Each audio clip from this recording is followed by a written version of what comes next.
Hello, જય Shri Krishna from ગપસપ with Sajji's mini vlog. આજ તો જુનિયર સજ્જી મારી સાથે જ મસ્ત મજાના રેડી થઈ ગયા છે. તો હવે ફટાફટી ઠાકોરજીના દર્શન કર્યા અને પછી ચાય નાસ્તો કરીને અમે બે ભાઈઓ સાથે દુકાને જવા નીકળી ગયા. અને આ છે નજારો. હજી તો દુકાને પહોંચી ત્યાં તો હે ને આપણે આવી જાય છે ગ્લાસ બેંગલ્સના નવા કાર્ટૂનો. ભાઈ નવો સ્ટોક આવે છે ફટાફટી. હવે આપણે પાછા જુગાડો માણસ છે ને એટલે આ પાર્સલ દેવાના હતા ને તો સામે પાછું આપણે એને ભેગું આપી દઈએ કે આ પાર્સલ તમે સામું લેતા જાઓ.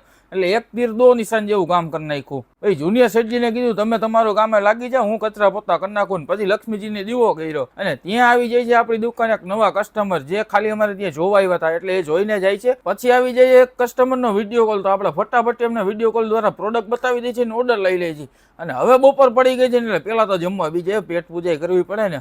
એ તો શું સવાર વિડીયો કોલ વાળા કસ્ટમરનો ઓર્ડર હતો તો બધી બાજુથી આપણે એનો ફટાફટી ઓર્ડર કાઢવા લાગીએ છીએ. ગ્લાસ બેંગલ્સનો ભરપૂર ઓર્ડર છે ભાઈ. તમારે આવી લેવી હોય ને બેંગલ્સ તો આજે જ અમારા ઇન્સ્ટા પેજને ફોલો કરી લેજો. તો માલ નીચે ઘટતો તો ઉપર ગોડાઉનમાં કાઢવા આવ્યો ભાઈ. ત્યાં તો યાદ આવે કે હવે મારે જવાનું છે કારખાને, કેમ કે આપણે નવી ડિઝાઇનનું ડિસ્કશન કરવા કારખાને જવું પડે ને ભાઈ.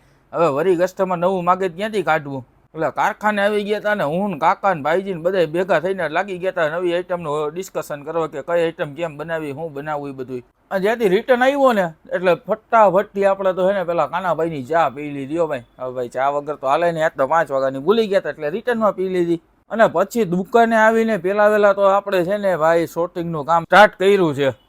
ફટાફટી ઘોડામાં જગ્યા થઈ હતી એટલે બધું માલ વ્યવસ્થિત ગોઠવવા માંડી. ત્યાં આપણી દુકાને એક નવી આઈટમ આવી ગઈ હતી તો આપણે એનો પહેલાં તો શોર્ટિંગ ચાલુ કરી દીધું. તો હાલો હવે અમારે તો આજે વહેલા ઘર ભેગા થવાનું છે કામથી. તો મળી આવતા વ્લોગમાં. ત્યાં સુધી લાઇક શેર અને કમેન્ટ મારવાનું ભૂલતા નહીં. Bye bye.